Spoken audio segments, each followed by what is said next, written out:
Education Committee. Do we have any Sederunt and apologies? Good morning. We have 21 members present. Councillor Yen may be along in a moment, and I have apologies from Councillor Diggle and Councillor Brodie. Rob? Thanks, Chairman. I'm always the last to know. I thought that I was to submit Yen's apologies, but possibly we'll just hold off on that. Thank you. Can I introduce Lucy? This is the first time she's acted as governance officer in any of the committees. So hopefully we'll give her a nice, easy time. And can I also welcome the new secondary teacher representative, Robert Fritchley Simpson, who's over there. Welcome, Rob. Okay. Do you have any declarations of interest? No. So if we can move to item 3, the minute of the meeting of 10th of July 2014. I note that on the page 1, they've actually missed the date of the meeting off the frontispiece for a matter of accuracy. Can be recorded as being a true recollection of the meeting. Yep. Okay, thank you. So if we can move to item 4, religious observance update, report by Director Education Services. I think Reverend Paisley wishes to speak that. Is there anything you want to add?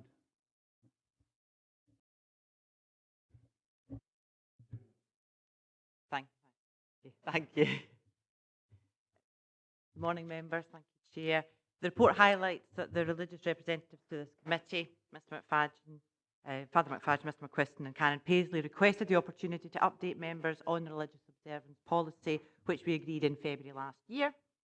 The report notes the progress made by schools and the authority, working with Glasgow University and the Church of Scotland, and the national recognition we've been given by Education Scotland. There are still some practicalities that schools have to balance, and Appendix 1 gives schools more advice and a reminder of the statutory background. We continue to have regular questions from parents on RO practice in our schools. It's a topic of national interest at the moment, and this paper, I hope, gives members some information on our response. And Canon Paisley is happy to take any questions and say a few words. Okay, Rob. Thank you. I'd like just to emphasise 3 points and maybe stimulate some discussion if that's of interest to councillors. Firstly, I draw attention to paragraph 3.3, which is something that Gillian just alluded to. But we have, I think, over this last year, demonstrated good practice in this authority, which has been recognised at Scottish Government and Her Majesty's Inspectorate level. And I would like to record my thanks to Dr. Bridson and to many of the officers that have worked with us in developing these in-house briefing sessions, which have been very well received. And the second point is to draw attention to the top of page 4, the Appendix 1. And it's drawing attention to the issue of the title. Religious observance is something that people, I think, can misunderstand. And one of the things I think we've achieved over this last year is much greater understanding of what it's about and how important it is.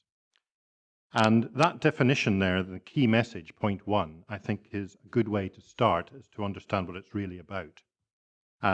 It's about individual values and community values. And in the work that we've been doing, I think individual schools are then best able to articulate what is important to their culture and to celebrate it. And that's what RO is about. And the last point is in relation to the comments later on about the inspection process. One of the big issues in any educational process is how do you measure it? And it is easy to measure things which are easy, and they're not necessarily the things that are important. And I think what's happening in the change of the inspection process is that they're going away from just simple measures of quantity into measures of quality. And I would like to suggest that what we have done in this authority over this last year is preparing us well for those sites of assessments. I hope that helps, and we'll be happy to take it. Thanks, Robin. Members, any questions? Jim? It's how in practical terms it happens, because if you take my area as an example, the Catholic Church recently closed the chapel. It's up for sale.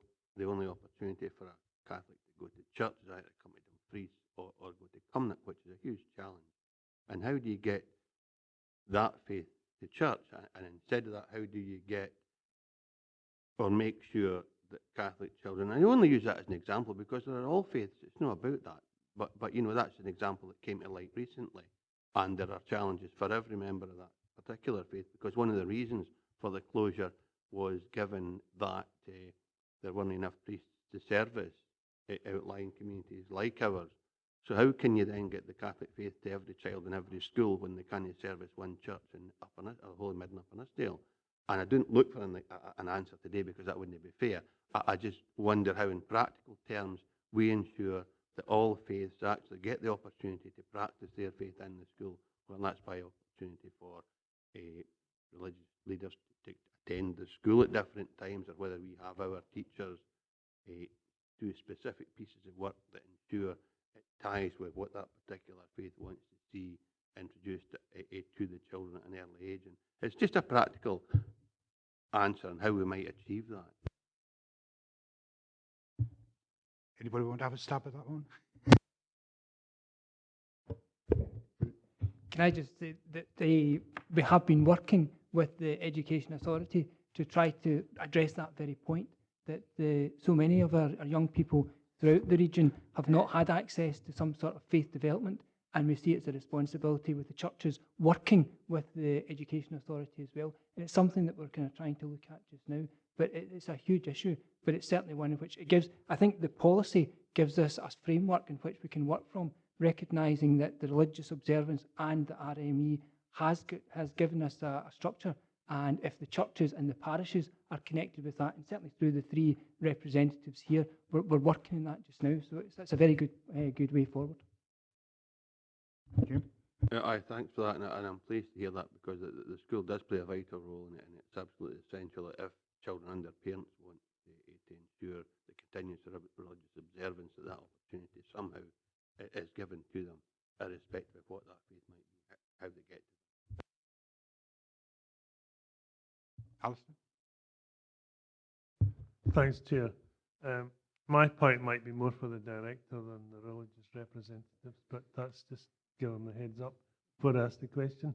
The statutory background, the box in Appendix 1, the fourth bullet point says, and it's underlined, that parents have a statutory right to withdraw their child should be suitable arrangements for alternative worthwhile activity for a child who is withdrawn. One would have thought that it would have been possibly known in advance that a parent had the wish, exercised the wish to withdraw their child. So surely that would be something that staff would be aware of, that this child is going to be withdrawn, and therefore arrangements should be in place to give worthwhile activity. Could you ask it again? I'm not quite sure what you're actually asking. I can see it's a statement. Right. You would. So I would concur with what you've said. One would anticipate that one would know that the parents had decided that that was the course of action they wanted to take, and one would therefore anticipate that schools would be well prepared to make sure that worthwhile activity. What the worthwhile is underlined. What it's about is saying that if a child, if a parent wishes to withdraw them, it's important they don't just stuck in a cupboard with nothing to do. There needs to be a worthwhile activity. The challenge that schools have got, and I'm sure others would concur with us too, the challenge is trying to draw the distinction between community events, assemblies that take place in the school that you would expect all kids to be part of, because that's really important, and trying to draw a distinction between that occasionally, where parents are saying they'd like to withdraw them from religious observance. It's not something that happens very often, and we try to use the maximum level of common sense and sensitivity to deal with. I think Robin wants to come in on that. But just to add to that, I think this question illustrates the issue about the word religious observance. And there is discussion underway about whether it would be changed to the same sort of language that is used in the Scottish Parliament in terms of time for reflection. And if you take the situation in a denominational school like the Roman Catholic school, the religious observance will be closely tied to that school's values, which is overtly a Roman Catholic school. And so if a parent has chosen to send their child to that school, there is an implicit understanding that that's acceptable to them. In the range of other schools, the non-denominational schools, it'll vary very greatly in terms of the values of that school. And some of them will give greater emphasis to the Christian heritage, and some will give greater emphasis to the values that may actually be exactly the same as the Christian heritage, but they won't be articulated in that way. And so if RO is done well, it should be a way in which everybody should participate, because if it's done well, it is actually the values of that school and the community in which it's set. And to pick up on the question that you raised earlier on, one of the things I've been asked to do in my school chaplaincy role is to relate to the parent council, to find a way in which we can articulate what the parents' views are, and therefore if they are properly represented, there shouldn't actually be the issues that are being addressed there.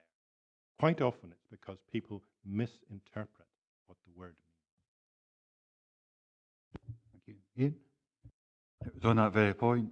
It's religious observance against time for reflection, because it's mentioned within the report, and what's the real difference between the two? Because I felt that religious observance was as much about communicating to people in regard to what religion is about and how you could be involved. Time for reflection is more inwardly. How do you reflect, and what your beliefs in regards to religion, how that affects you in your daily life. So I just wondered if there was any comments in regards to that. It's maybe been touched on there, but that was my question, Chairman. Robin?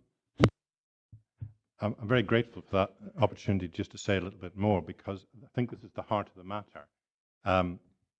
Historically, people expressed what is described in point 1 of Appendix 1, the spiritual dimension of their lives, using religious language. 100 years ago, when the schools were being run by the churches, there was a close integration between the two. Increasingly, we've got a much broader spread of how we understand that dimension of our lives. It is a very, very important dimension of our lives, and indeed our communities. And if we get it right, then we produce healthy communities which are able to relate to each other in a healthy way. The challenge today is to find a broader language to express it. That doesn't deny that religious language makes some contribution to those for whom it is important, but we've got to get at the root of the matter, which is healthy people and healthy communities. Same debate is happening in the health service at the moment, and the way I would put it is that we're just rediscovering the importance of things that have been difficult to measure in the past, and I think it's a really exciting time. I hope that's answered the question. Thank you, Chair.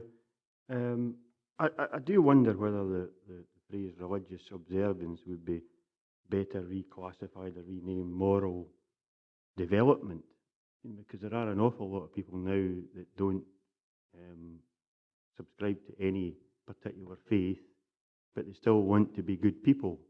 I think perhaps the word religious actually puts people off rather than attracting them into the study of it. I wonder what the canon thinks on that. Robin?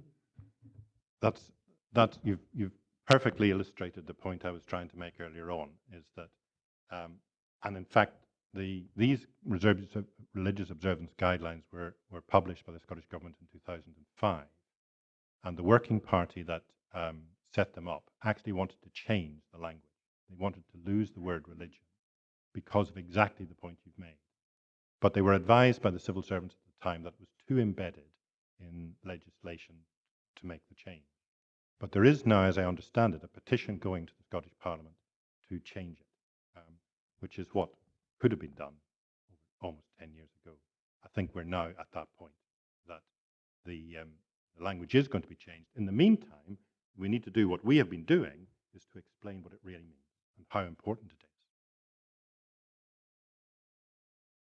More speakers?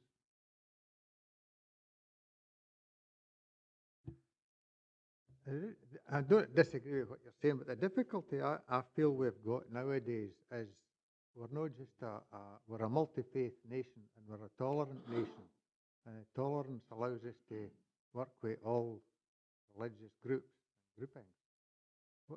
Where do you see this? There is issues to consider should there be a multi-faith input. And I would think we're getting more and more up here, probably a kind of sheltered life where the multi-faith has been slower in coming into this area, but it's there now and we've got to consider their needs as well. How do you see them fitting into your... Well, my role on this education committee is to represent all faiths in Dumfries and Galloway. My two colleagues represent their respective churches and are nominated by them. But I'm actually elected by all faith communities in Dumfries and Galloway. And so the question you raised is directly relevant to my role. And so I would liaise not only with all the church constituencies, but the other faith communities as well, through the Dumfries and Galloway Interfaith Association. And you're absolutely right, it's not as significant or as strong in this region as it would be, say, in Glasgow. But it is increasing. And the specific answer to your question is what is relevant to the specific school. If this is an issue in the school as to how different faith communities relate, because it's an issue in the community, then that's the value that that school needs to address, and to address constructively and compassionately. And the values that are behind these policies are multi-faith and accepting of different traditions, while acknowledging that we've got to where we are with a large Christian heritage. But it is open and it is directly related to what the values of the individual community are. So if those are properly articulated, the point you make should be always properly. Okay, I've got no one else looking to speak, so could we move to the recommendations? 2.1, the progress made in relation to the provision of professional learning to assist school staff and members of the chaplaincy teams to deliver high-quality religious observation. And 2.2, the brief guide to religious observance practiced in schools, as shown in the appendix. Are we happy with that? Ian? Happy with that, but just wondered if there's a view from Karen Paisley, if that's the case, or any of the religious representatives in regards to the point that Colin made earlier. I think he was trying to be more inclusive in regards to his comments. Is there anything as a recommendation we should add there? Because I think we should be trying to touch everyone we possibly can. And if somebody's got a kind of feels it is that the word religion is a barrier, which certainly I don't, but if some people do, is there something we could add in there, even if that's a viewpoint from any of the religious representatives sitting on the table today? I think Robin actually referred to legislation which is coming before the Scottish Parliament to actually change the definition. So I mean that will happen. Robin? I think the point you make is already embedded in what we've got and is going to be made more explicit with the debate that I understand is underway within the Scottish Parliament.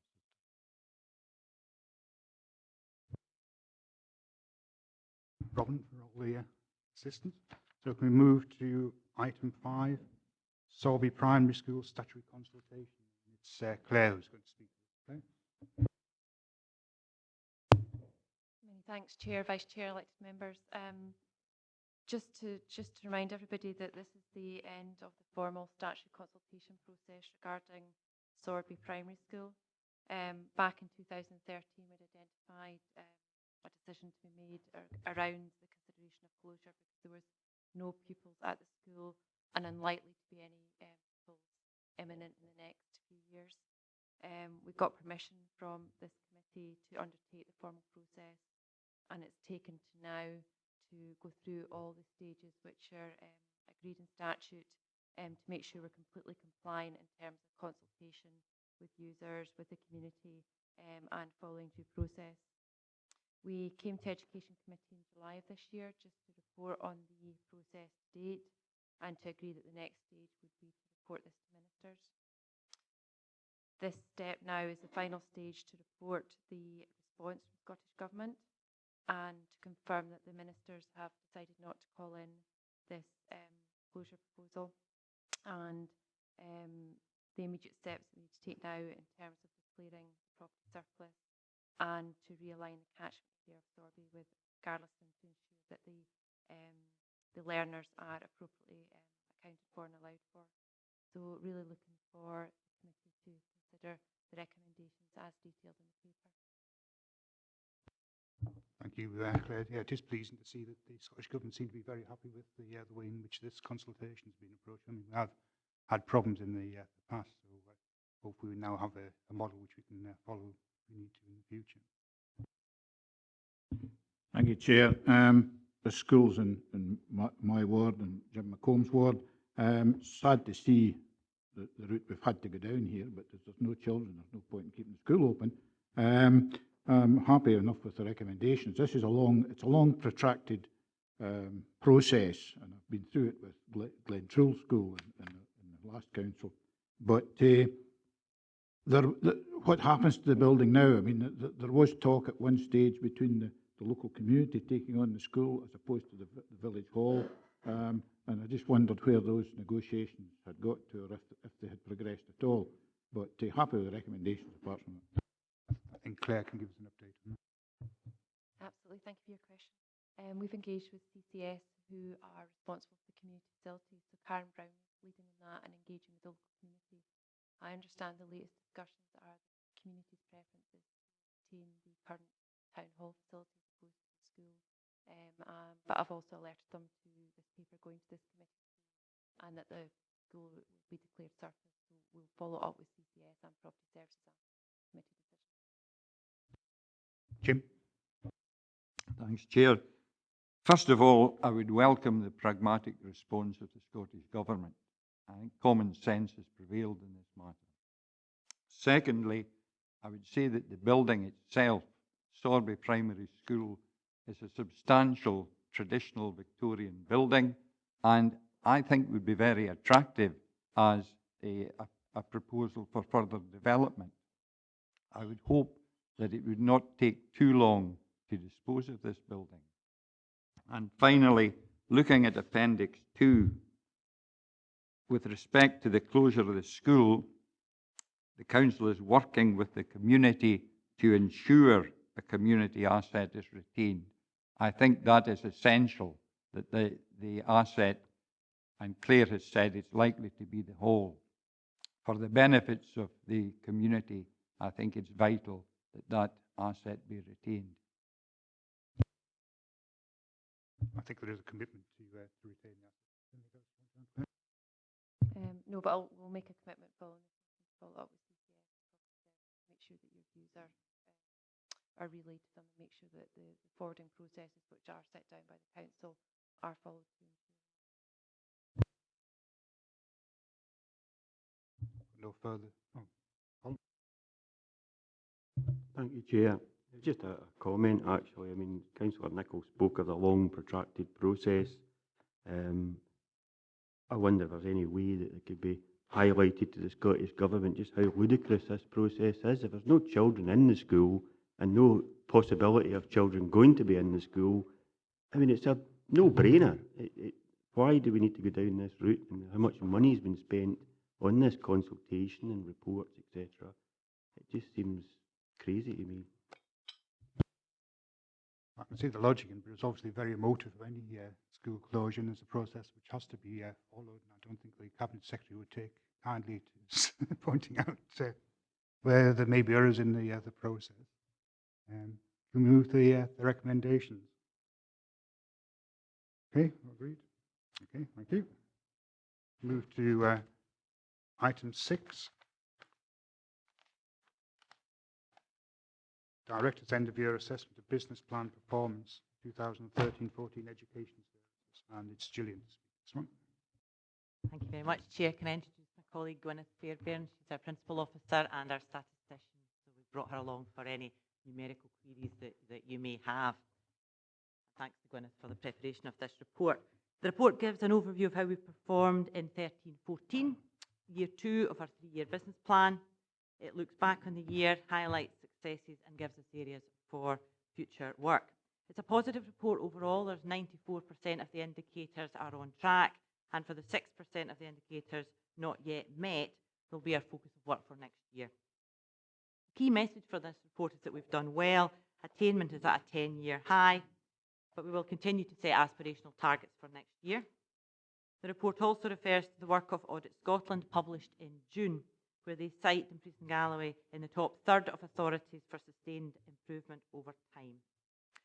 So Appendix 1 gives you the full report with detail on all the indicators.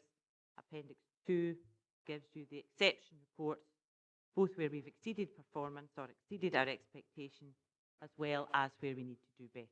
We're happy to take any questions. Ian? Yeah, on page 45, the GLOW statistics, for up to 79% of PCs migrating to Windows 7, why is the usage virtually halved in 2 years? Thank you. I think it's a very fair question, and it's certainly something that's been vexing us. We are looking forward to the switchover of GLOW, so there will be a new platform for GLOW as from October, and we're having 2 or 3 weeks where we will have, over the October break, to ensure that it's smooth for the new GLOW at the beginning of November. So I think it's been rocky over the last year, both in terms of the software and the hardware availability, both nationally and locally. This has given us a platform to improve, and I hope that we see some significant improvements in the usage over the coming months. Ian, you're back.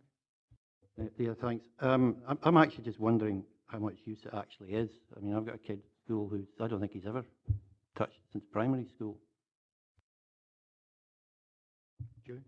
I think there would be a general view that GLOW is used by staff for email, but there has been a lack of confidence, I think it would be fair to say, in the use of GLOW, and that some staff have been concerned of using GLOW as part of their learning and teaching in case their plans could not come to fruition. So it's very important for us that we make this launch timely and it's secure and robust, and we hope that the framework, the platform for it, will give teachers the confidence that they need to actually use it and embed it in their teaching.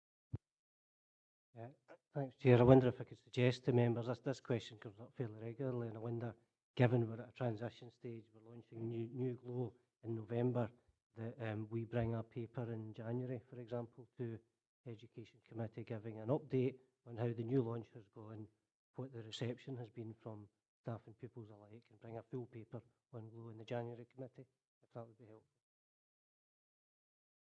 Gail, did you want to come in? Thank you, Chair. Yeah, Director's probably just given us what I would have asked for anyway. I think over and above that, we also need greater detail on what other facilities that people can use within school, Edmodo and such like, so that we can greater understand what they have access to at the moment and what is working and what they're using. I think for me this is the last chance saloon for GLOW. If it's not seen to be doing something fairly spectacular in the next 6 months, I think we really have to, as a committee, assess whether we continue to invest in it and use it or not. So I think within that report it would be most useful for me to understand how pupils and staff can access information in other ways, and are they using that more? And I think that would be very helpful. Yeah, thanks, Chair. The new Vice Chair of Education had promised they wouldn't bring Edmodo into today's meeting, but it was good that a former Chair was able to do so. I think what we want to do in the paper in January is roll up wider IT issues. It's not a simple matter. There are issues around bandwidth, there are costs surrounding that, there's issues about kids wanting to use their own devices. Some authorities are taking different approaches. We're developing a strategy around that, but we do need to come back to Education Committee on it because it's really important over the coming year. So we'll roll that up in January. Ian? Thanks, Chairman. Excuse me. Page 44 refers to percentage of secondary school parents who feel involved from schools that have been inspected, stroke stakeholder surveys. Just a comment in regards to that. I do think that if parents feel involved, it's fundamental to the education of the kids. It's a good journey for them in the first place, but the more they're involved, the more likelihood it is for the children to actually, the students to have a better outcomes when it comes to results in their attainment.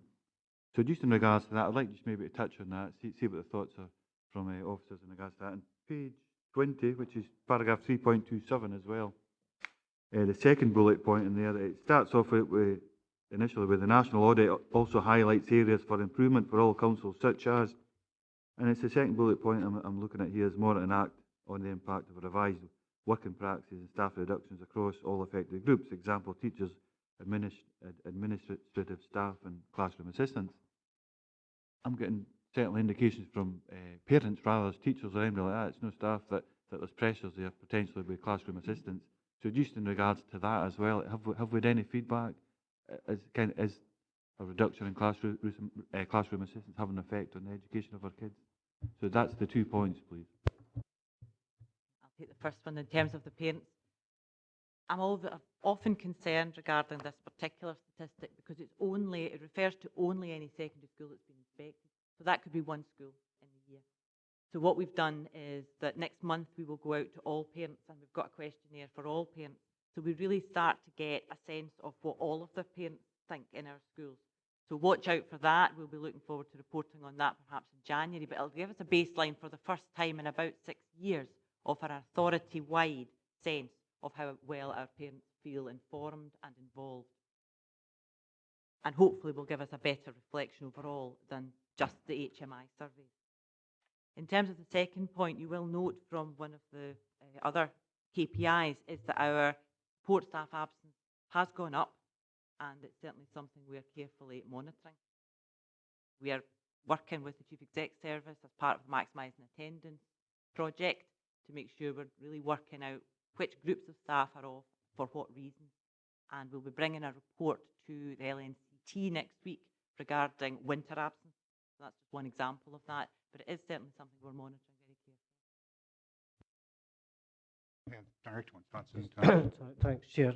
Can I add, in terms of Audit Scotland, following the production of the national document in June, the members of Audit Scotland who prepared that have offered each education director the opportunity to have them to come down and speak to a committee about the national findings and the specific findings for our authority. Now, this offer only arrived last week, so obviously this committee would have been too early for that. We've got a choice of whether they come along to Audit and Risk or come along to Education Committee. I would look to speak to the chair about that and perhaps invite either in November or January Audit Scotland to come along, because I think it's quite helpful to hear that external view. Yeah, I think that would be useful, which we should pursue. You want to come back in? Aye, thanks. Very briefly, Chairman. I would totally agree with what Colin's saying there in regards to bringing it back to Education Committee, whether it goes to Audit and Risk, a different thing.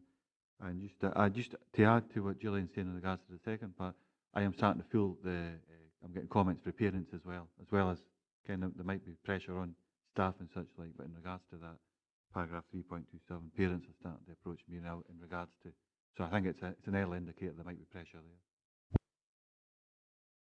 Rob?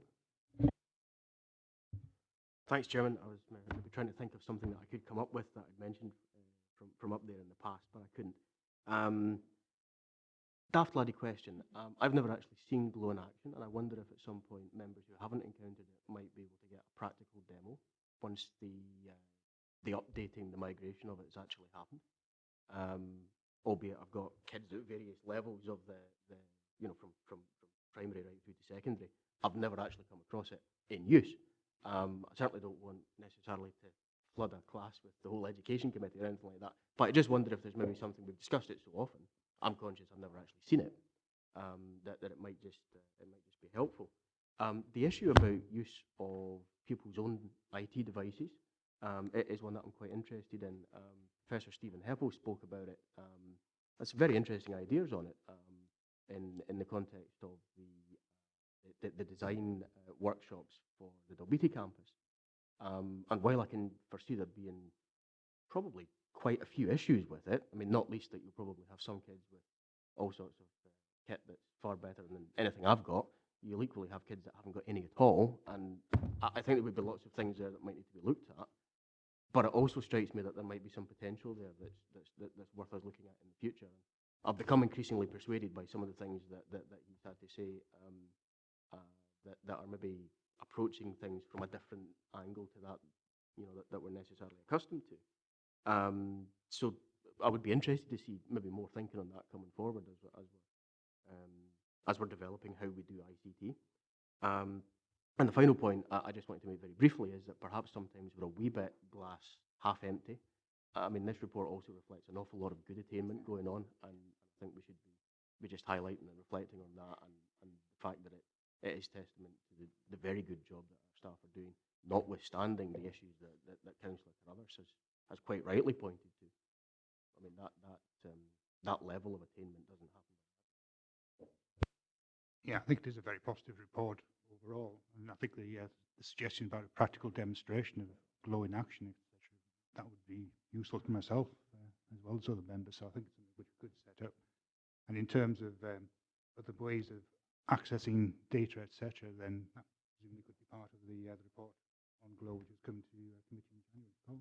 Yeah, thanks, Chair. Yeah, I think we could certainly set up something that would give you an opportunity for a hands-on demonstration. I think there'll be a considered view around the report that comes to you in January around the whole IT agenda, but it's worth maybe just in layman's terms, I'm not particularly technical, but just highlighting that perhaps the challenge around kids using their own devices, for example, has moved from a situation where we might have been very worried about security, might have been very worried about what kids were accessing, kind of moved beyond that because parents accept that kids are, kids need to learn how to use the internet in a good way and not in a bad way. The challenge has actually moved on to finances, right? And I think at some point we'll be coming back to speak to you about that properly, because the issue is not so much whether there's security around or there are risks, but actually the need for a great deal more bandwidth for our Wi-Fi in our schools. So you could allow people to use whatever they want, but if they don't have the bandwidth to access, without getting into too many technicalities, that's a problem. And at some point we're going to have to, as an education committee or council, make a decision around the relative importance of this and investment in it as compared to some other curricular matters. But we'll come back to you in January with a bit more detail. Colin, you want to speak? Thank you, Chair. It's just a bit of clarification because I'm not just sure these figures on page 25 of Appendix 1, or it's in more than one page, but it starts off at the top of the page with 40.8%. They're in percentages. You go further down the page, it turns to just 48.8, target 50. What is that target 50? Is that good? Is it bad? Somebody could tell me what the 50 relates to. Director says this is why we have the statistician. You're at the top of the page, you've got 3+ at level 6 or better by the end of S6. Is that the one you mean? That is actual 3 hires or better by the end of S6. So we had 40.8% of pupils attain that. The ones below are, they're about, it's a completely different measure, and it's what we do in schools now. It's called standardised assessments. So we're able to gauge as pupils go through school at what level they're at and put in interventions as and when necessary. So 50 is a standardised score nationally. So if you think about a statistical term, which is a bell curve, so the most amount of pupils will be in the middle section, and 50 is the middle section, so between 42 and 58, something like that. So about 68% of pupils will be in that middle section. So what we're trying to do is become as close to the sort of national average as possible, or even better. So the all of our P1 pupils, average over P1 pupils, and some will be a lot more than that, and some will be a lot less. But the average over P1 pupils come to 48.8, which is very near the 50. So we're in the average band. It's just so much clearer and easier to formulate an opinion if you look at a target of 38 at the top and the value 40.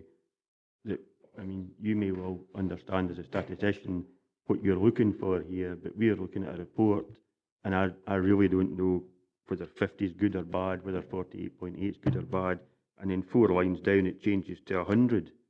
So, you know, it's given like for like, and so you can actually know what you're looking at and know whether it's good or bad.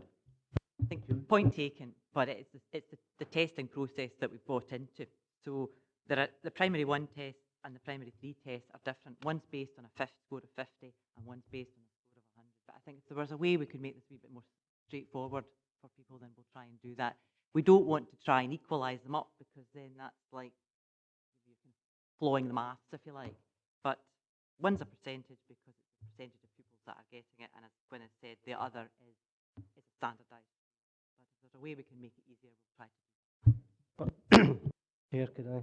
But I mean, in the simplest terms, it is quite simple in the sense that these are for all of the authorities across Britain who used this particular standardised assessment, that's the average. Okay, so the average is 50. So if we're at 48.8, we're very slightly below average. Okay, so it's as simple as that. What you would want is everything to be above average. So you want to be beyond the target. But there's a couple of things to say about that. A number of the values are above average, and noting that our secondary attainment's well above the Scottish national average, it's worth then looking and saying, why isn't the primary? We're coming from a wee bit back. That's the first thing. We came into the standardised testing quite late on. A lot of the other authorities, particularly in England, were already using this. Kids are a wee bit more trained up. We started off from in their primary attainment was a wee bit worrying, actually, 2-3 years ago. We've made really significant improvements, and where we want to go, Councillor Wiper, is beyond the target, because that's the average of it. So that's what we're aiming for. I think we can improve significantly on this, but we're pretty close to the national. Colin? Just one comment. All I would say is that the heading of that field target, if that had been changed to Scottish National Average, then I would have understood it right away. Ian? No, I think that point's well made. It just says whenever I'm looking at these, look at the green tick in the box. So can that indicate the actual status is usually a good indicator to whether it's on target or not. Jim? It's just in the same point. Oh, sorry. Well, I've got the same point, but I'll go after Jim. Thanks, Chair. That's the problem with 2 Jims sitting together. Page 43 of Appendix 2. I note with some concern the increase in primary sector exclusion, and I see that an audit has been conducted to investigate the reasons. Is the Director in a position to give us some background on the results of that audit? No, not on individual kids. I wouldn't be able to do that. But what I can say is that what the audit wanted to look at was whether we had a general increase across all of our primaries of more exclusion, and therefore that would give a sense of an underlying worry about behaviour. But the audit has found that it's not that. It's actually quite a small number of kids in a small number of primaries who've had quite a lot of excluded days. And at the end of the day, there are some kids whose life, home life, school life can be so chaotic, it's not always simple to support them within the school. But we have found some more kids in that situation over the course of last year. So it should reassure you that it's not a general pattern, but equally we are looking at every individual case and seeing what other things that we could do. Okay. Jim Dempster? Thanks, yeah. No, it's just in the same, the average score kind of thing.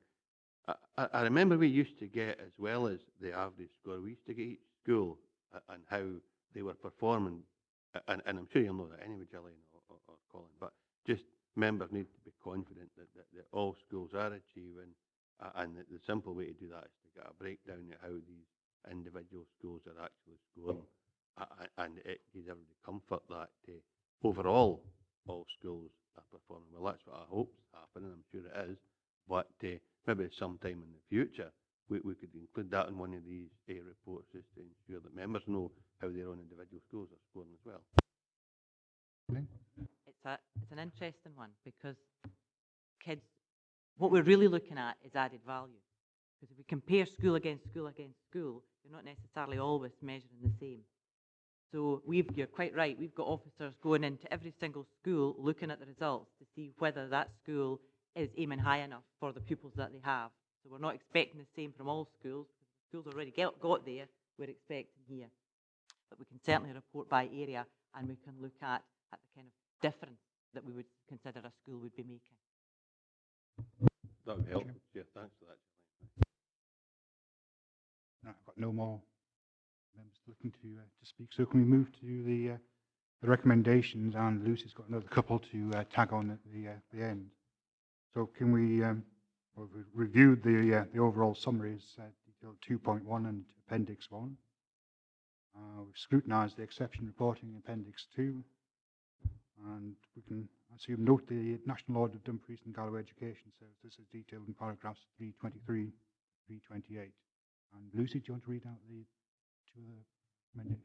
Yes, the first additional recommendation is for the committee to receive an update report on GLOW at the January meeting following its relaunch, to include reactions of pupils, teachers and parents, and information on what relaunched GLOW offers as part of curriculum and how information can be accessed by other means.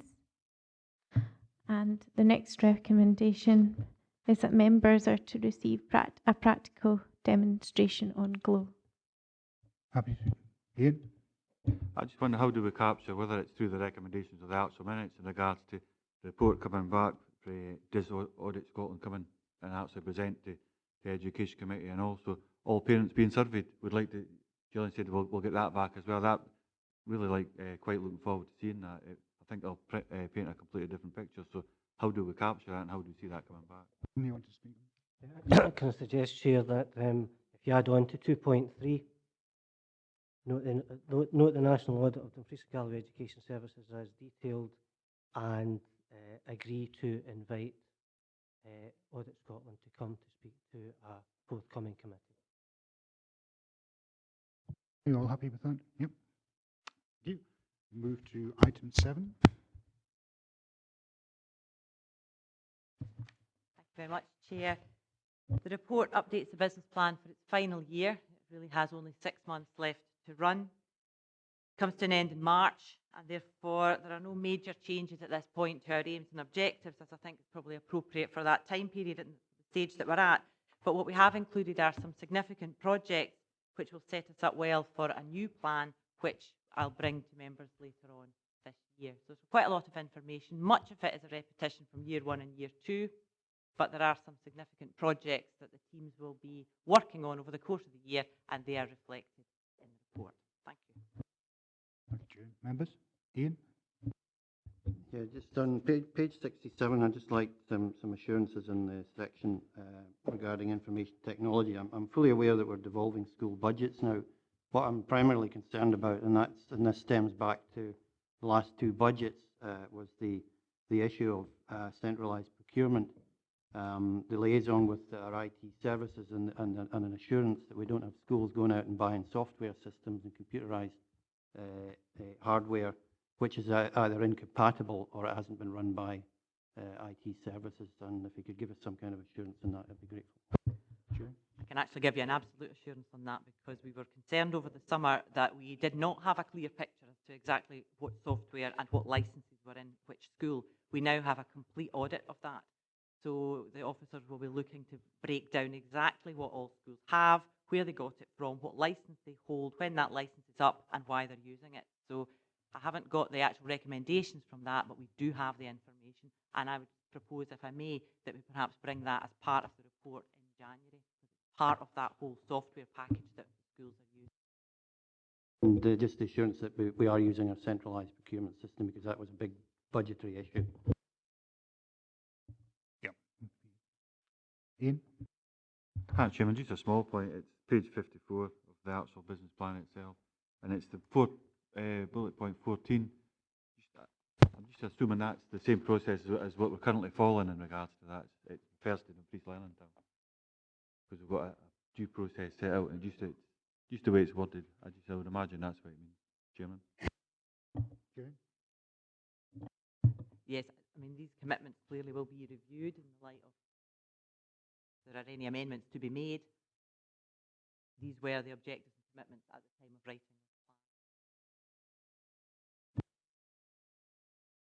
the plan. Colin? Thank you, Chair. Nothing to do with the report, it's just I like to complain at every committee that we have a 60-page report here. It is printed in the body of the report and once again duplicated for members. It's just, to me, that is an utter waste of money, and I bring this up at every committee.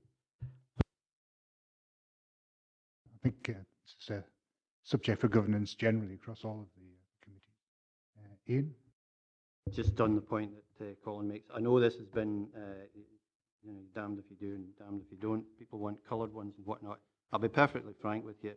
I can deal with the black and white within the body of the report without having to have it duplicated in colour. And just as a matter of interest, my firm recently took the colour programme out of the photocopier because it turned out every time you produce a black and white, it costs 1/5 of what it costs to produce a coloured page, which is just absolute nonsense. So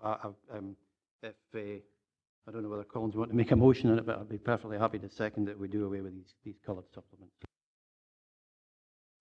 As I say, I think it goes beyond this committee's responsibility. I think it's something which governance needs to take up generally. Yep. So I've got no further speakers. Can we move to the recommendation? Asked to approve the refresh sections of the business plan set out in Appendix 1, incorporated in the business plan in Appendix 2. Happy to do that? Yep. Okay, thank you. Moving to item 8.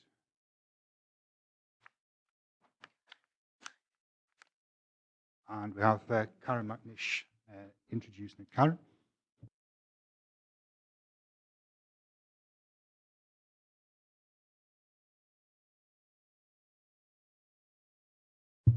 Yeah, thank you, Chair.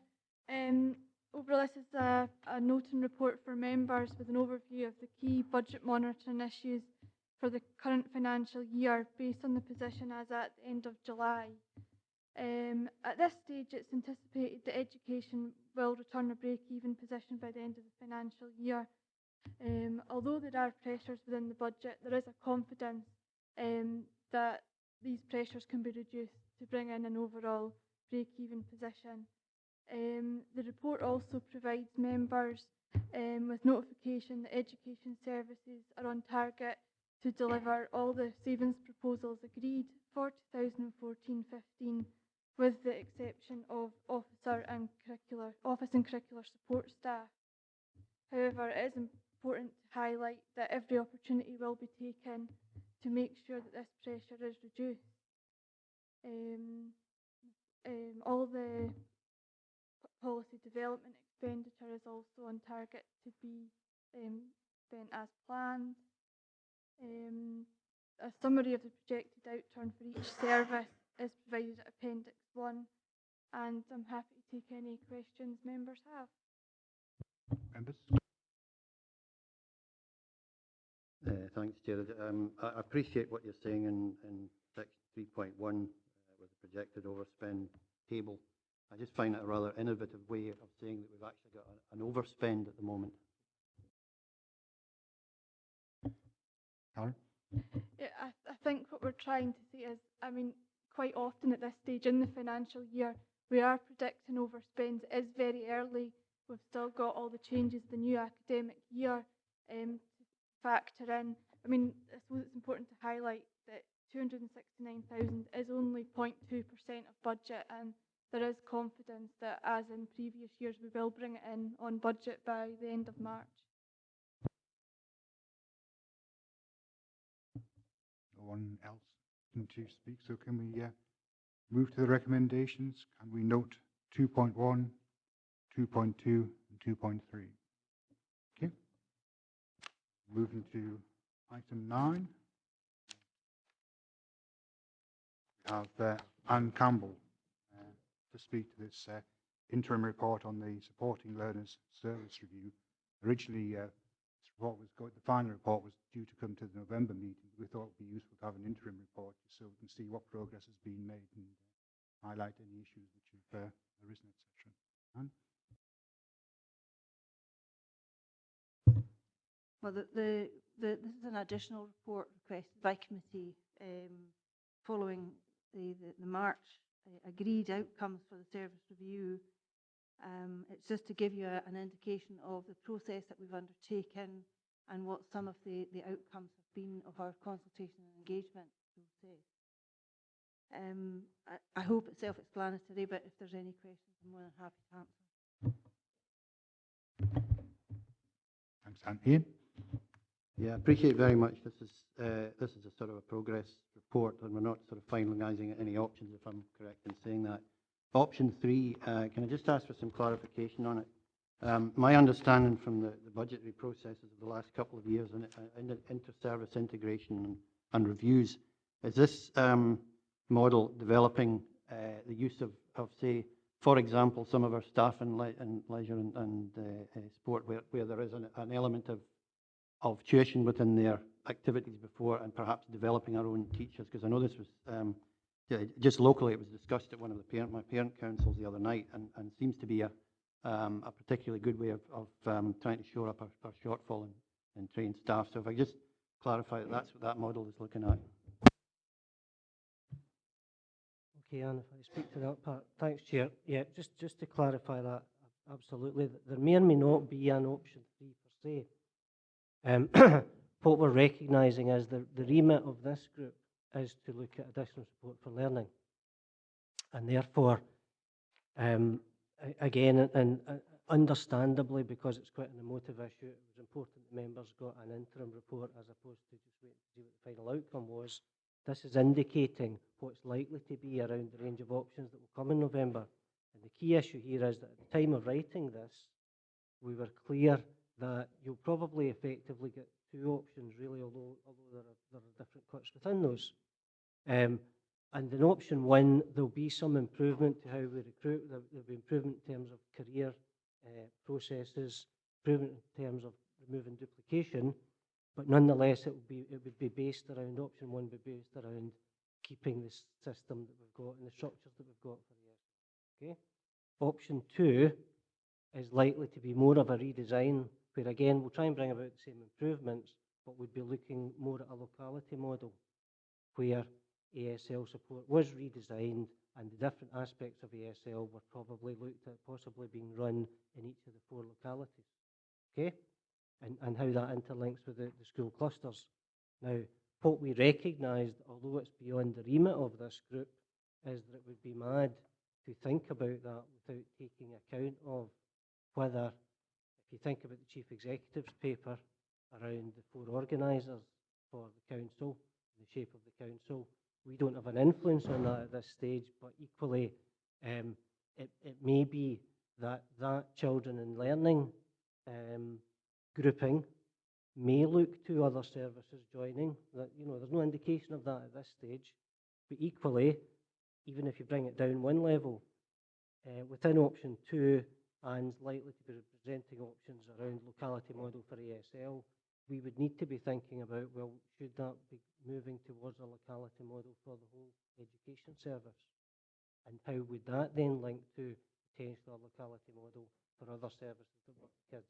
So, whilst I can't be definitive in the answer, what I can say is we're considering all of that because it would not be strategic if we hadn't considered that. Is that okay? Does that make sense? Thank you. Robert? Yeah, and 3.17 actually adds a point about bringing together supporting learning and universal support. So it's not just the locality issue. And I think that does raise a whole lot of interesting possibilities, not least of which would be training. Now, in the appendices, training is highlighted again and again and again. I don't actually see it in the original report, but it would be implicit that if we did move to a new structure, then we're going to have to look very seriously at training at both ASL and, dare I say it, the pupil support, principal teachers and departments that are already in existence in the secondary sector. Yes, absolutely. Training has become, it's the mantra throughout the whole process. And for parents too wanting training alongside staff, one of the things that we've been looking at is that we have principal teachers in 13 learning centres, primary learning centres, who currently have one-day management at the minute. And the opportunity would be to, one of the possibilities would be to extend their management days to 2, which would ultimately give us over 500 additional days of capacity building using their expertise. So we're really aware of the need to look at innovative ways of building capacity amongst all of our staff, and also extending remits to make sure that we've got some kind of succession management process in place. Hugely complex and interwoven process, but we're trying to look at it in the round.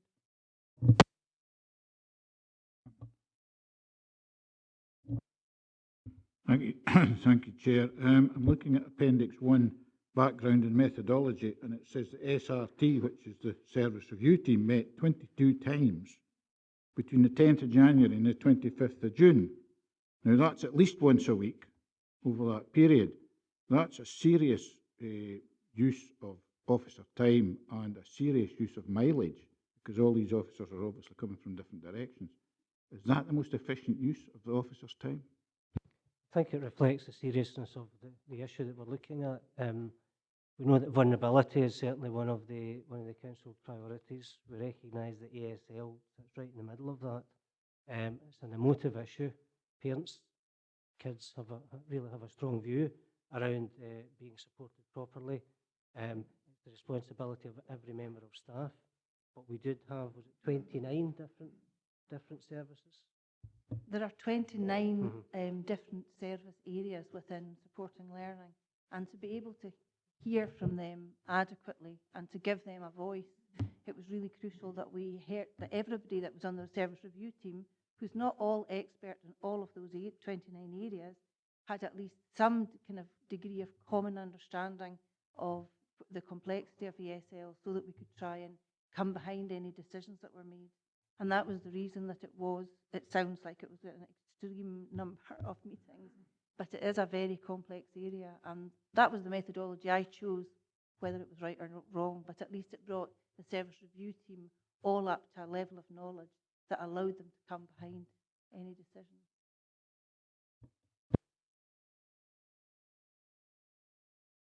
No more speakers, so can we move to the... sorry. Thanks, Chair. It's just for absolute clarity. I think sometimes the language in these papers makes it seem very difficult for a few of us to understand, and I think supporting learners, particularly 3.1, where it says that best meets the learning needs of all children and young people within available resources, gives the impression that this paper is about every pupil that we have in every primary and every secondary, not just those in receipt of additional support. And it's just for absolute clarity, I think it's page 155. The focus group results, because for me, the ones that are of biggest interest is the feedback from the pupils and young people, and the feedback from parents and carers, which I think is absolutely pivotal, and how we encapsulate that in our forward review plans and ensure that their needs and their concerns are addressed. But I think it almost makes it appear as if a wide range of pupils across the schools, not necessarily in receipt of additional support needs, have been asked in that column to sort of give their view, and it's just clarity that that is just people who are in receipt of additional support for learning, not the wider pupil base. Because I suspect that if you went to the wider pupil base, you'd get exactly the same response back as well. And I need to ensure that every pupil in the authority, is being considered in the round of this as well. I think I'm understanding what you're saying. We had focus groups that included young people who were in receipt of additional support for learning, i.e. they were the targeted support pupils from ESL, but we also had focus groups from young people who are not in receipt. And interesting, yes, and it was very much, we had 1,600 responses to the survey. 844 of them were parents, but only half of that, in fact, I beg your pardon, only 269 of those responses were from parents who had children in receipt of additional support, targeted support. But I think that the whole GIRFEC agenda with universal support, targeted support, multi-agency, you can't separate one out from the other, and it is about all pupils. Robert? Yeah, sorry, very briefly, that's such an important point. We must be clear that this is not simply a report about ASL. This is a report about ASL and universal mainstream support, and they've got to be now looked at integrally as a whole. And I think maybe the point was made here that some of the language is perhaps a little bit difficult for those that are maybe not in that field, and perhaps maybe some sort of dictionary of terminology might be useful at a later report. But I look forward to your November report. I'm sure that'll be taken on board when the final report comes to committee in November. So I have no other speakers. So can we move to the recommendation? And can we note the process and progress to date, and that the final report will be presented to the committee on the 25th of November? Noted. I have no further business, but we do have another couple of items on the agenda. So item 11 is Local Government Scotland Act 1973. Consider adoption of a resolution to exclude the public from the meeting in terms of paragraph 6 of part 1 of Schedule 7A, the Local Government Scotland Act 1973. Happy to agree with that? So